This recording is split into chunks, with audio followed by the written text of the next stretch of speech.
Assalamualaikum warahmatullahi wabarakatuh. Selamat datang kembali di Kisah Channel. Pada kesempatan ini kisah akan membahas kisah islami, yaitu tentang kisah hidup seorang sufi Habib Al-Ajami.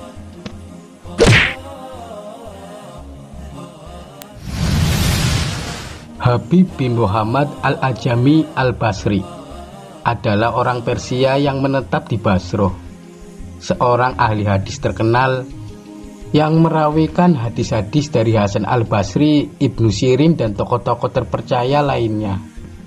Pertaubatannya dari kehidupan yang ugal-ugalan dan berfoya-foya adalah karena sering mendengar ceramah dan dalil-dalil yang dikemukakan oleh Hasan Al-Basri.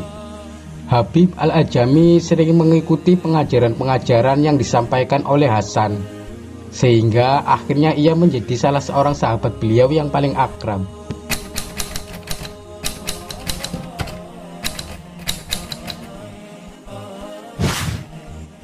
Semula Habib adalah seorang yang kaya raya dan suka membungakan uang.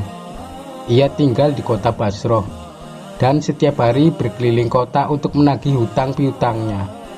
Jika ia tidak memperoleh angsuran dari langganannya, maka ia akan menuntut uang ganti rugi dengan dalih alas sepatunya yang menjadi aus dan tipis karena perjalanan. Dengan cara seperti inilah Habib menutupi biaya hidupnya sehari-hari. Pada suatu hari Habib pergi ke rumah seseorang yang berhutang kepadanya. Namun yang hendak ditemuinya sedang tak ada di rumah. Maka Habib meminta ganti rugi kepada istri orang tersebut. "Suamiku tak ada di rumah." Istri orang yang berhutang itu berkata kepadanya, "Aku tak mempunyai sesuatu pun untuk diberikan kepadamu. Tetapi kami ada menyembelih seekor domba dan lehernya masih tersisa. Jika engkau suka, akan kuberikan kepadamu." "Bolehlah," si lintah darat itu menjawab. Ia berpikir bahwa setidaknya ia dapat mengambil leher domba tersebut dan membawanya pulang. "Masaklah," pinta Habib. Si wanita menjawab, "Aku tak mempunyai roti dan minyak." "Baiklah, aku akan mengambil minyak dan roti. Tapi untuk semua itu engkau harus membayar ganti rugi pula." Lalu ia pun pergi mengambil minyak dan roti. Kemudian si wanita segera memasaknya di dalam belanga. Setelah masak dan hendak dituangkan ke dalam mangkok, seorang pengemis datang mengetuk pintu. "Jika yang kami miliki kami berikan kepadamu, engkau tidak akan menjadi kaya. Tetapi kami sendiri akan menjadi miskin." Habib membentak si pengemis. Si pengemis yang kecewa memohon kepada si wanita agar ia sudi memberikan sekedar makanan kepadanya. Si wanita segera membuka tutup belanga. Ternyata semua isinya telah berubah menjadi darah hitam. Melihat ini wajahnya menjadi pucat pasi. Segera ia menemui Habib dan menarik lengannya untuk memperlihatkan isi belanga itu kepadanya. "Saksikanlah apa yang telah menimpa diri kita karena ribamu yang terkutuk dan bentakanmu kepada si pengemis." Si wanita menangis. Apakah yang akan terjadi atas diri kita di atas dunia ini? Apa pula di akhirat nanti?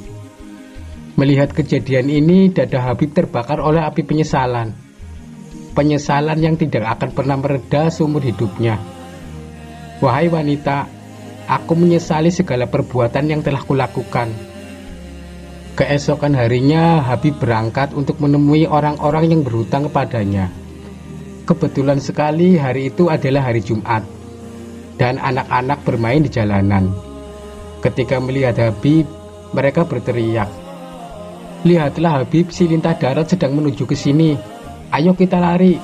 Kalau tidak, niscaya debu-debu tubuhnya akan menempel di tubuh kita dan kita akan terkutuk pula seperti dia." Seruan-seruan ini sangat melukai hati Habib. Kemudian ia pergi ke gedung pertemuan untuk mendengarkan ceramah Hasan Al-Basri.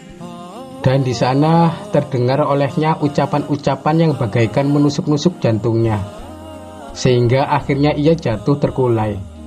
Habib bertaubat kepada Allah dari segala perbuatan yang telah dilakukannya. Setelah menyadari apa sebenarnya yang terjadi, Hasan Al-Basri datang memapahnya dan menghibur hatinya. Ketika Habib meninggalkan tempat pertemuan itu, seseorang yang berhutang kepadanya melihatnya. dan mencoba untuk melarikan diri. "Jangan lari," Habib berkata.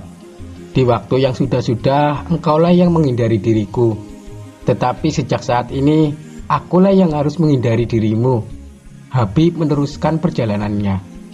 Anak-anak tadi masih juga bermain di jalanan. Melihat Habib, mereka segera berteriak, "Lihat, Habib yang telah bertaubat sedang menuju kemari. Ayolah kita lari. Jika tidak, niscaya debu-debu di tubuh kita akan menempel di tubuhnya.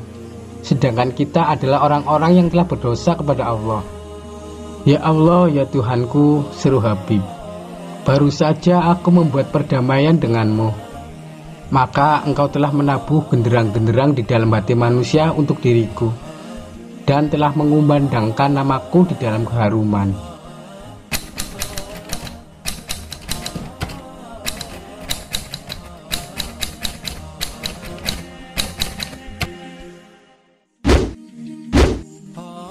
Kemudian Habib membuat sebuah pengumuman yang berbunyi, "Kepada siapa saja yang menginginkan harta benda milik Habib, datanglah dan ambillah." Orang-orang datang berbondong-bondong.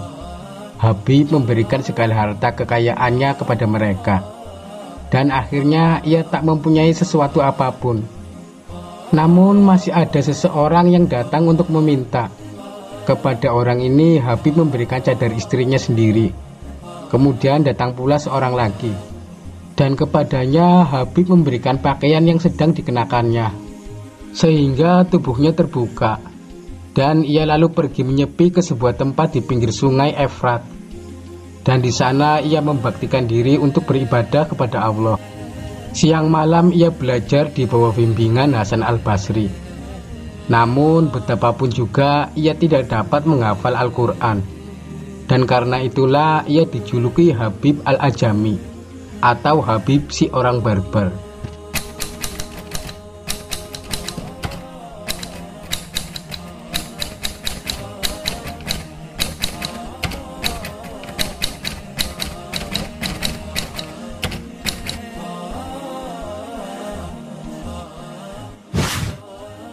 Waktu pun berlalu. Habib sudah benar-benar dalam keadaan papa. Tetapi istrinya masih tetap menuntut biaya rumah tangga kepadanya.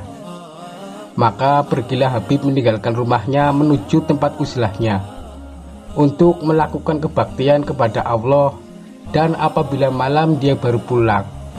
"Di manakah sebenarnya engkau bekerja, hingga tak ada sesuatu pun yang engkau bawa pulang?" istrinya mendesak. "Aku bekerja pada seseorang yang sangat pemurah," jawab Habib.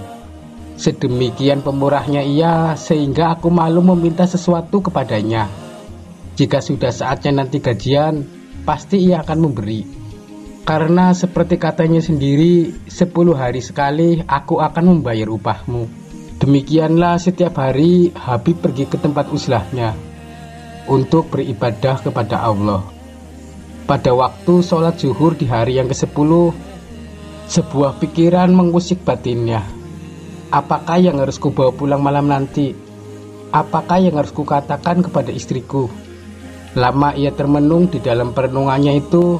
Tanpa sepengetahuannya, Allah yang Maha Besar mengutus malaikat-malaikatnya ke rumah Habib yang menyamar menjadi manusia.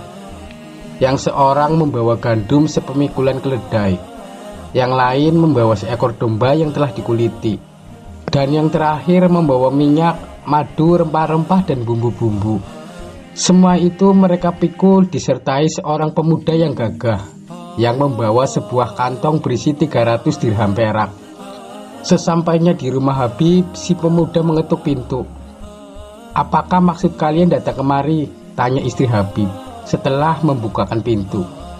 "Majikan kami telah menyuruh kami untuk mengantarkan barang-barang ini," pemuda gagah itu menjawab. "Sampaikanlah kepada Habib, bila engkau melipat gandakan jerih payahmu, maka kami akan melipat gandakan pula upahmu." Setelah berkata demikian, mereka pun berlalu. Setelah matahari terbenam, Habib berjalan pulang. Ia merasa malu dan sedih. Ketika hampir sampai ke rumah, terciumlah olehnya bau roti dan masakan-masakan. Dengan berlari, istrinya datang menyambut. menghapus keringat di wajahnya dan bersikap lembut kepadanya. Sesuatu yang tak pernah dilakukannya di waktu yang sudah-sudah. "Wahai suamiku," si istri berkata, "majikanmu adalah seorang yang sangat baik dan pengasih. Lihatlah segala sesuatu yang telah dikirimkannya kemari, melalui seorang pemuda yang gagah dan tampan." Pemuda itu berpesan, "Bila Habib pulang, katakanlah kepadanya, bila engkau melipat gandakan jeripayahmu, maka kami akan melipat gandakan pula upahmu." Habib terheran-heran, sungguh menakjubkan. Baru 10 hari aku bekerja, sudah sedemikian banyak imbalan yang dilimpahkannya kepadaku. Apa pulakah yang akan dilimpahkannya nanti? Sejak saat itu, Habib memalingkan wajahnya dari segala urusan dunia dan membaktikan dirinya untuk Allah semata-mata.